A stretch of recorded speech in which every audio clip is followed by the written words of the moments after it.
2024 সালের আন্দোলনের সৈনিকদের প্রতি সম্মান জানিয়ে শুরু করছি। সকাল থেকে স্লোগান শুনছি, আপনাদের সাথে আমার পরিচয় নেই, তবে হয়তো এই স্লোগানের মাধ্যমে আপনারা আমাকে চিনতে পারবেন। নারায়ে তাকবীর, নারায়ে তাকবীর, নারায়ে তাকবীর। গত 16 বছর ধরে এরকম প্রোগ্রামে আসার অনেক চেষ্টা ছিল, আসতে পারিনি। গত বছর এই অনুষ্ঠানেই আমরা যখন সিদ্ধান্ত নেই আয়োজন করব, লুকিয়ে লুকিয়ে প্রোগ্রাম করতে হয়েছে। আপনারা জানেন 16 বছর ধরে আমরা বারবার করে একটা কথা শুনে আসছি, গুম, খুন আর মামলা শেখ হাসিনার প্রিয় জিনিস। আমার পরিবারের আমার বাবা খুনের শিকার, আমি নিজে গুমের শিকার, আমার মা মামলার শিকার। হয়তো এখানে অনেকেই আছেন আপনারা যাদের পারিবারিক অবস্থা প্রায় একই। আপনাদের সকলকে ধন্যবাদ জানাতে চাই, আপনারা আমাদের পাশে দাঁড়িয়েছিলেন। আমার মতো যেই পরিবারগুলার প্রায় ধ্বংস হয়ে যাওয়ার পর্যায়ে চলে এসেছিল, আপনারা সাহায্য করেছেন, পাশে দাঁড়িয়েছেন, আশ্রয় দিয়েছেন। আপনাদের কারণে আজকে আমরা এই মঞ্চে দাঁড়াতে পেরেছি। হয়তো আপনাদের সামনে যে কথাটা বলতে যাচ্ছি আপনারা অনেকবার শুনেছেন, স্বজন হারানোর ব্যথা আমার থেকে বেশি আর কে বোঝে। শেখ হাসিনার প্রিয় ডায়লগ সপ্তাহে 2 বার করে শুনতে হতো, নাটকের চোখের পানি দেখতে হতো। চেষ্টা করতো উনি বাংলাদেশের মানুষকে নরম করার, তবে আমরা এই নাটক অনেকবার দেখেছি, চিনে ফেলেছি তাকে। বাস্তবতা হচ্ছে টিভির পর্দায় এসে সে এই নাটক করত, ঘরে গিয়ে ঠান্ডা মাথায় মানুষজনকে গুণ, খুন, এই আদেশগুলা সে ঘরে বসে দিত।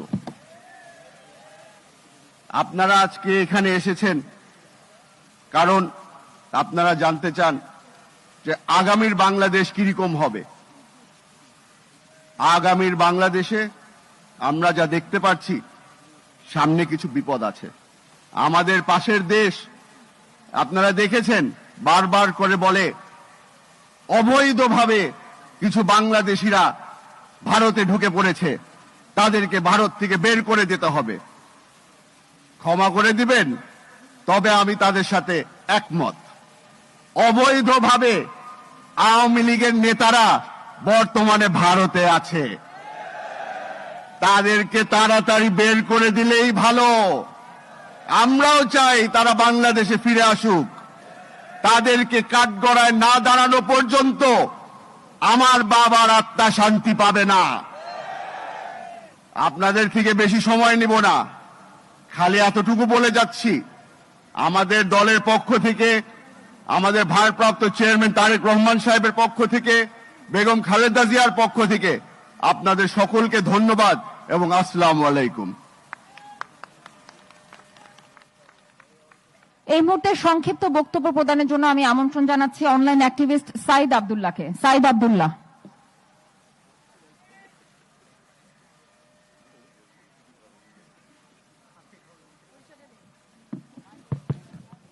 আসসালামু আলাইকুম। যে পরিবেশে এসে সালাম দিচ্ছি, আমাকে যদি বলা হতো আজ থেকে 1 বছর আগে সোহরাওয়ার্দী উদ্যানে কোন প্রোগ্রাম হবে, সেই জায়গায় প্রাণ খুলে সালাম দিতে পারবো, এই ব্যাপারটা ছিল অবিশ্বাস্য রকমের ঘটনা। কারণ শুধুমাত্র সালাম দেওয়াটাকে কেন্দ্র করে কত মানুষকে নিপীড়ন চালিয়েছে ডাইনি শেখ হাসিনা, তার কোনো হিসাব নাই। আমরা অনেক ক্ষেত্রে শুনি যে ইতিহাসে আইয়ামে জাহেলিয়াত ছিল। আমি বলি শেখ হাসিনার রেজিমটাকে আমি সবসময় বলি আওয়ামী জাহেলিয়াত। এবং এই আওয়ামী জাহেলিয়াতে এমন কোন মানুষ নাই যারা তার দ্বারা গুম, খুন এবং সর্ব ধরনের মানবাধিকার লঙ্ঘনের শিকার হয় নাই। আজকে মায়ের ডাকের প্রোগ্রাম যখন উন্মুক্ত পরিবেশে হচ্ছে, গত বছরও যদি এইটাই উন্মুক্ত পরিবেশে করার চেষ্টা করা হতো, আমি নিশ্চিত এই জায়গায় দাড়ি টুপিওয়ালা মানুষ যতজন আছেন তাদের অর্ধেককে ধরে নিয়ে যাওয়ার জন্য হাসিনার এজেন্সির লোকগুলো এই জায়গায় বসে থাকতো। বাংলাদেশে মুক্ত পরিবেশ এসেছে কিনা সেটা বোঝার আগে আক্ষেপের জায়গাটা হলো, অনেকগুলো বাচ্চা আছে যাদেরকে আমি বেশ কয়েক বছর ধরে চিনি, অনেকগুলো আহত মানুষ আছেন যারা আজকে বসে আছেন, এই মানুষগুলোর কান্না কি আমরা মুছে দিতে পারছি কিনা? এই কান্না যতদিন না মুছে দেওয়া হবে, আমার কাছে মনে হয় ততদিন পর্যন্ত মুক্ত বাংলাদেশের দাবি করাটা আমাদের কাছে হবে খুবই অনৈতিক একটা কাজ। আরেকটা জিনিস বলে রাখাটা দরকার, অনেকে অনেক আক্ষেপ করেন যে এত মানুষ মেরে ফেলার পরেও শেখ হাসিনার ভেতরে এবং তার দলের লোকদের ভেতরে কোনো রিমোর্স বোধ নাই কেন? আমি বলি, ওদের দলের ভেতরে রিমোর্স বোধ থাকা উচিত না। তার কারণ ফ্যাসিবাদ আওয়ামী লীগের ডিএনএ এর ভেতরে আছে। শেখ হাসিনা হঠাৎ করে 2024 সালে এসে স্বৈরাচারী হয়ে যায় নাই। 2011 সালে পঞ্চদশ সংশোধনী যেদিন করেছে ওই দিন থেকেই শেখ হাসিনা স্বৈরাচার ছিল। এমনকি শেখ হাসিনা নতুন করে বাংলাদেশে কোনো কিছু করে নাই। এই দেশের তরুণ প্রজন্মকে একটা জিনিস ভুলিয়ে দেওয়া হয়, 72 থেকে শুরু করে 1975 সালের ইতিহাস। এবং খুবই স্পষ্ট ভাষায় বলতে গেলে এই বাংলাদেশের প্রথম স্বৈরাচার ছিল শেখ মুজিব। এই কথাটা বলতে অনেকে দ্বিধান্বিত হয়ে পড়ে এখনো। ভোট চুরি বাংলাদেশে শেখ হাসিনা প্রথম করে নাই। 1973 সালে 7 মার্চের ইলেকশনে ভোট চুরি হয়। গুম, খুন, প্রশাসনিক দৌরাত্ম্য, প্রশাসনিক লুটপাট, এই একটা কাজও শেখ হাসিনার হাত দিয়ে শুরু করা না। প্রত্যেকটা কাজ শেখ মুজিবের হাত দিয়ে শুরু করা এবং এটাকে শিল্পের পর্যায়ে নিয়ে গেছে শেখ হাসিনা। এই যে এত চেতনার কথা বলে, মুক্তিযুদ্ধের চেতনা, অমক চেতনা, তমক চেতনা, মুক্তিযোদ্ধাদের পরে কি শেখ হাসিনা সিম্প্যাথি দেখিয়েছে কখনো?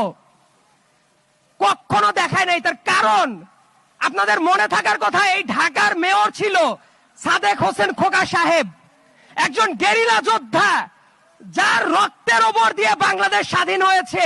সেই সাদেক হোসেন খোকাকে স্বাধীন বাংলাদেশে এসে মরার সুযোগ দেয় নাই ওই স্বৈরাচারী শেখ হাসিনা।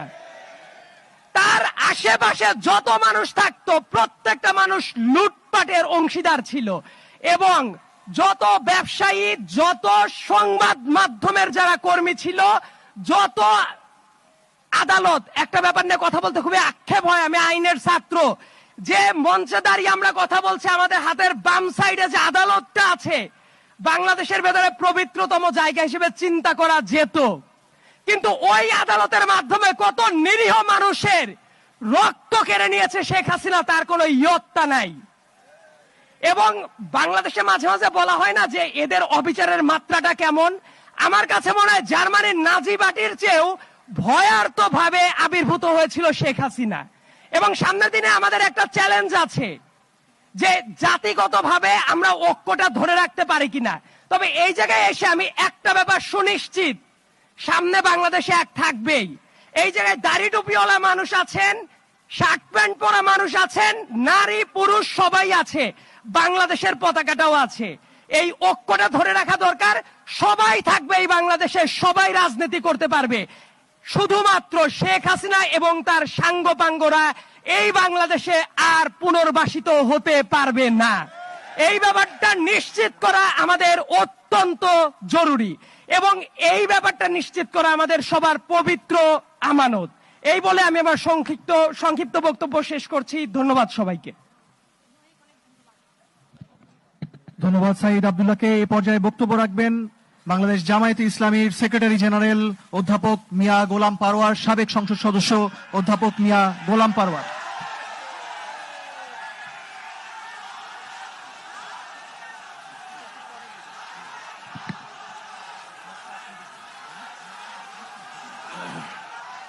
আসসালামু আলাইকুম ওয়া রাহমাতুল্লাহি ওয়া বারাকাতুহু। ইন্নাল হামদালিল্লাহ ওয়াস সালাতু ওয়াস সালামু আলা রাসূলিল্লাহ। মায়ের ডাকের উদ্যোগে আয়োজিত আন্তর্জাতিক মানবাধিকার দিবস উপলক্ষে আজকে ঐতিহাসিক সরোয়ার্দী উদ্যানে এই আবেগঘন পরিবেশের সমাবেশে উপস্থিত দীর্ঘ ফ্যাসিবাদী আওয়ামী দুঃশাসনের কালো যুগে শাহাদাত বরণকারী শহীদদের গর্বিত পরিবারের সদস্যবৃন্দ, আহত ক্ষতবিক্ষত অত্যাচারের নির্যাতনের চিহ্ন নিয়ে উপস্থিত আমার সম্মানিত আন্দোলনের গর্বিত সদস্য ভাই ও বোনেরা, সম্মানিত জাতীয় নেতৃবৃন্দ, সাংবাদিক বন্ধুগণ এবং প্রিয় দেশবাসী, 2-1 মিনিটের মধ্যেই মাগরিবের আজান হয়ে যাবে, ফলে আমার কথা তার আগেই শেষ করতে হবে। আমি শুধু একটা কথা বলে আপনাদের মাঝ থেকে বিদায় নিতে চাই যে আজকে আন্তর্জাতিক মানবাধিকার দিবস। প্রতি বছর আমরা এই দিবসটা পালন করি, কিন্তু ফ্যাসিস্ট এবং স্যাডিস্ট সমস্ত খুন, গুম, হত্যা, ক্রসফায়ারের মাস্টারমাইন্ড শেখ হাসিনা, তার নির্যাতনে রক্তের যে কালো ছাপ, অশ্রুসিক্ত মায়ের কান্না এখনো শুকায় নাই, অথচ যেখানকার মাল সে সেখানে ফিরে গিয়েছে, সেখান থেকে সন্ত্রাসের নতুন ব্লুপ্রিন্ট সে তৈরি করছে। আজকের এই মানবাধিকার দিবসে আমরা বলতে চাই, সেই 2006 সালের 28 অক্টোবর থেকে শুরু করে পিলখানার হত্যাকাণ্ড, হেফাজতের হত্যাকাণ্ড, তারপরে বাংলাদেশের ইসলামী আন্দোলনের নেতৃবৃন্দকে বিনা অপরাধে সাজানো মামলা, সাজানো সাক্ষী, সাজানো বাদী, সাজানো বিচারক দিয়ে নির্মমভাবে জুডিশিয়াল কিলিং করা হয়েছে। তারপর জুলাই আগস্টের অভ্যুত্থানে 2000 ছাত্র জনতাকে খুন করা হয়েছে, 40,000 ছাত্র জনতা আহত হয়েছে। এই গুম খুনের বিচার বাংলাদেশে না হলে আমাদের এই আন্দোলন, এই ত্যাগ, নতুন বাংলাদেশ নির্মাণের স্বপ্ন ব্যর্থ হয়ে যাবে। আমি প্রশ্ন করতে চাই, বাংলাদেশ নামক রাষ্ট্রে একটি মানবাধিকার কমিশন আছে। এই 17-18 বছরের কালো যুগে যত খুন, গুম, ক্রসফায়ার হয়েছে, মানবাধিকার কমিশন তার কি বিচার করেছে? বাংলাদেশের সংবিধানে কমিশনকে এখতিয়ার দেওয়া হয়েছে, তারা সরকারের কাছে, স্বরাষ্ট্র মন্ত্রণালয়ের কাছে অভিযোগ করতে পারে, বিচারের জন্য তারা উদ্যোগ নিতে পারে। তারা করেনি। এই কমিশন ফ্যাসিবাদের দোসর ছিল। আজকে নতুন বাংলাদেশ হতে যাচ্ছে। আমরা মনে করি আমাদের এই ফ্যাসিবাদ থেকে মুক্তি পেতে গেলে, আমাদের নতুন বাংলাদেশ নির্মাণের জন্য আমাদের প্রাণের সন্তানের যে জীবন দিয়েছে, সেই রক্তের দায় শোধ করতে গেলে আগামী জাতীয় নির্বাচনের পূর্বে আমাদের এই 24-এর অভ্যুত্থানের যে চেতনা, সেই চেতনা ধারণ করে একটি জাতীয় ঐক্যের মধ্য দিয়ে নির্বাচনী কৌশলে আওয়ামী লীগকে রাজনীতি থেকে বিদায় দিতে হবে। প্রিয় ভাইরা আমার, আজকে বাংলাদেশের মানুষ বর্তমান সরকারের অর্থাৎ অন্তর্বর্তীকালীন সরকারের প্রধান উপদেষ্টা ডক্টর মোহাম্মদ ইউনূসের ডাকে সাড়া দিয়ে গত 4 তারিখে দেশ এবং দুনিয়াকে আমার জাতীয় ঐক্যের প্রমাণ দিয়েছি। আমরা সরকারকে বলতে চাই, সরকারের অভ্যন্তরে, প্রশাসনের, judiciary, civil administration, police administration, everywhere, every sector of our society, যেখানে ফ্যাসিবাদের দোসররা আজও ঘাপটি মেরে বসে আছে, এদের থেকে প্রশাসনকে পরিচ্ছন্ন না করলে অবাধ নির্বাচন হতে পারে না। সেই জন্য আপনারা শক্ত হন, দৃঢ় হন, ঝুঁকি গ্রহণ করুন। আমরা আপনাদের পাশে আছি, কিন্তু আওয়ামী দোসরদের সাথে আঘাত করলে আপনার আমার স্বপ্ন পূরণ হবে না, নির্বাচন নিরপেক্ষ হবে না। সেই জন্য হাজার শহীদের রক্তের দায় শোধ করার জন্য আসুন নতুন একটি বাংলাদেশ নির্মাণ করে আমাদের এমন বাংলাদেশ আমরা চাই, যেখানে গণতন্ত্র, ভোটাধিকার, মানবিক মূল্যবোধ, সাম্য, সামাজিক সুবিচার, নিরন্ন মানুষের দুঃখ কষ্ট, অনাহারী বস্ত্রহীনের কান্না থাকবে না, ইনসাফপূর্ণ সমৃদ্ধ বাংলাদেশ হবে। সেই বাংলাদেশ যদি আমরা প্রতিষ্ঠা করতে পারি, তাহলেই 24-এর গণ অভ্যুত্থানের ত্যাগ আমাদের সার্থক হবে।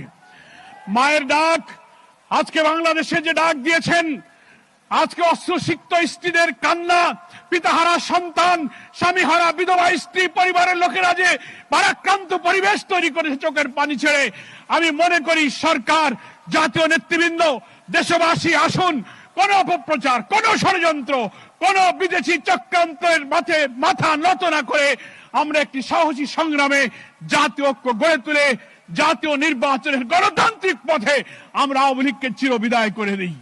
সকলকে ধন্যবাদ জানিয়ে এক্ষুনি মাগরিবের আজান হবে। যারা আজকের এই মায়ের ডাকের সাড়া দিয়ে নতুন জাতীয় চেতনার আজকে আরেকটি ঐক্যের নজির স্থাপন করলেন, এই ঐক্যই যেন বাংলাদেশের মানুষের স্বপ্ন পূরণের কারণ হয়, সেই আশাবাদ ব্যক্ত করে সকলকে ধন্যবাদ জানিয়ে বাংলাদেশ জামাত ইসলামীর সম্মানিত আমির, বাংলাদেশের রাজনৈতিক অঙ্গনের আলোচিত নন্দিত মানবিক নেতা ডাক্তার শফিকুর রহমানের পক্ষ থেকে দেশবাসীকে শুভেচ্ছা জানিয়ে, মায়ের ডাককে অভিনন্দন জানিয়ে আমার বক্তব্য শেষ করছি। খোদা হাফেজ। বাংলাদেশ জিন্দাবাদ।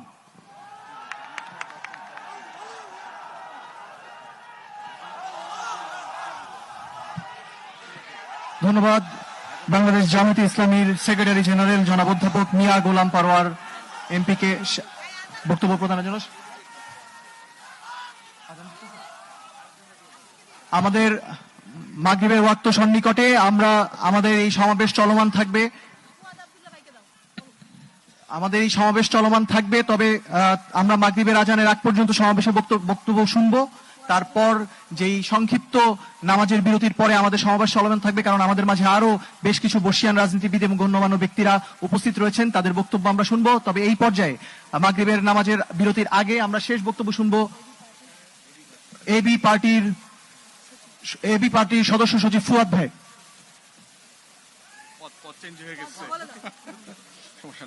বিসমিল্লাহির রহমানির রহিম। প্রিয় উপস্থিতি, আয়োজকবৃন্দ, গত 16 বছর বাংলাদেশের এই নমরুদি এবং ফেরাউনি শাসন ব্যবস্থায় যে দেশের পরতে পরতে কারবালার প্রান্তর হয়ে গিয়েছিল, সেই কারবালায় জীবিত এবং শহীদ এবং জীবিত অথবা শহীদের মাঝখানে নাম না জানা হাজার হাজার পরিবার এবং ব্যক্তিবর্গ যারা আছেন, সালামু আলাইকুম।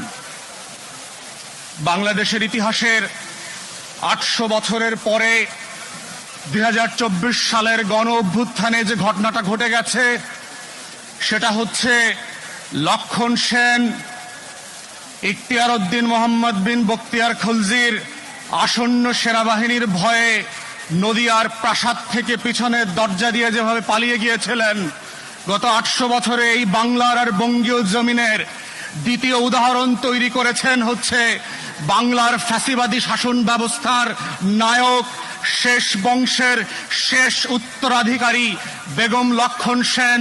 2024 সালে পিছনের দরজা দিয়ে নেতা কর্মীদেরকে লক্ষ লক্ষ অবরুদ্ধ এবং অনিয়ন্ত্রিত অবস্থায় রেখে পালিয়ে ওনার প্রভুর দরবারে গিয়ে প্রমাণ করেছিলেন 800 বছরের ব্যবধানে আমরা নতুন করে আরেকজন লক্ষণ সেন পেয়েছিলাম, এবং যেই লক্ষণ সেনের উত্তরসূরি হচ্ছে সেই দিল্লির প্রজাতন্ত্রের যারা শাসক ব্যবস্থা কায়েম করেছিলেন, যারা নমরুদ এবং ফেরাউনের উত্তরসূরি ছিলেন, যারা কারবালার ময়দানে মুসলিমদেরকে হত্যা করে পৃথিবীর ইতিহাসে ঘৃণিত জঘন্যতম নামে পরিচিত হয়েছিলেন, সেই লক্ষণ সেনের মধ্য দিয়ে বাংলাদেশের ইতিহাসের নতুন করে গণপ্রজাতন্ত্র গড়বার যে আকাঙ্ক্ষা, যে 71 সালে আমার লড়াইটা ছিল, যে লড়াইটা বাস্তবায়িত হয় নাই, সেই অবাস্তবায়িত লড়াইয়ের মধ্য দিয়ে আমাদের শত শত তরুণ যুবক, রিকশাওয়ালা, কাজের লোক,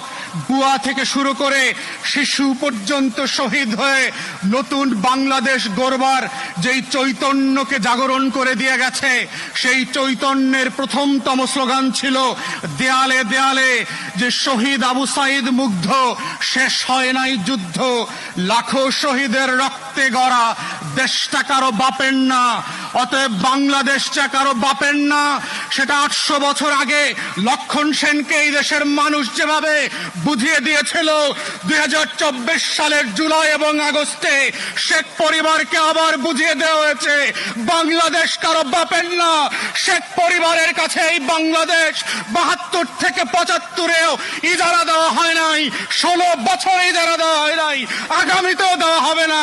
যারা ব্যাকডোর দিয়ে আওয়ামী লীগকে পুনর্বাসনের দুঃস্বপ্ন দেখছেন, আওয়ামী লীগ যেভাবে বাংলার ইতিহাসে মুসলিম লীগ হয়ে গেছে, যারা আওয়ামী লীগকে পুনর্বাসনের চেষ্টা করবে, যারা সংস্কারের বদলে, বিচারের বদলে, আওয়ামী লীগের নেতাদেরকে গ্রেফতার করবার বদলে লুটপাটের রাজতন্ত্র কায়েম করছে, তাদেরকেও মনে করিয়ে দিতে চাই, মুসলিম লীগের ইতিহাস থেকে শেখেন, আওয়ামী লীগ মুসলিম লীগের ইতিহাস থেকে শেখে নাই বলে 60-এর দশক আবার 24-এ এসে হাজির হয়েছে। তাই গণ অভ্যুত্থানের স্পিরিট হচ্ছে বাংলাদেশ বদলে দেবার বন্দোবস্ত। গণ অভ্যুত্থানের স্পিরিট হচ্ছে নতুন করে বাংলাদেশকে ফ্যাসিবাদ মুক্ত বাংলাদেশ গড়বার প্রত্যয় তৈরি করা।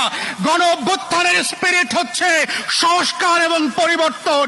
গণ অভ্যুত্থানের স্পিরিট হচ্ছে গণতদন্ত কমিশন করে আমার 1700 শহীদের প্রত্যেকটা লাশের প্রতি ফোঁটা রক্তের বদলা নেওয়ার বিচার করা।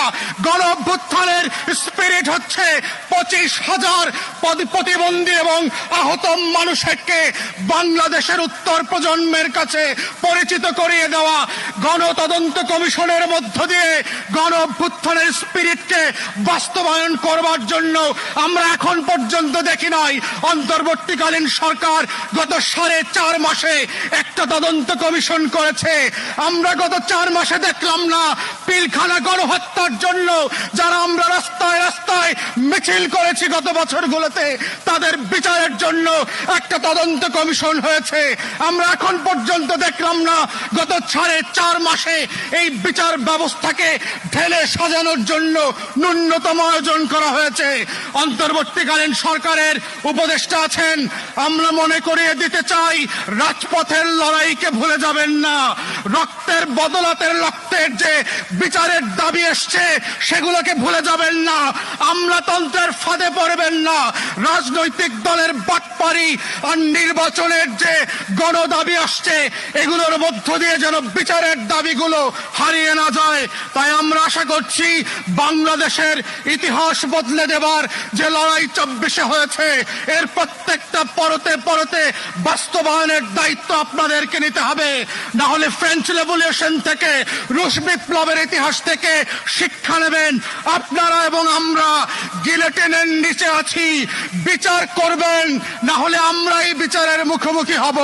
এই বাস্তবতা ভুলে না গিয়ে বাংলাদেশে নতুন বাংলাদেশ গড়বার যে লড়াই সেই লড়াইতে আপনারা লড়াইয়ের মতো করে সামিল হবেন সেই আহ্বান জানিয়ে আমার বক্তব্য এখানেই শেষ করছি।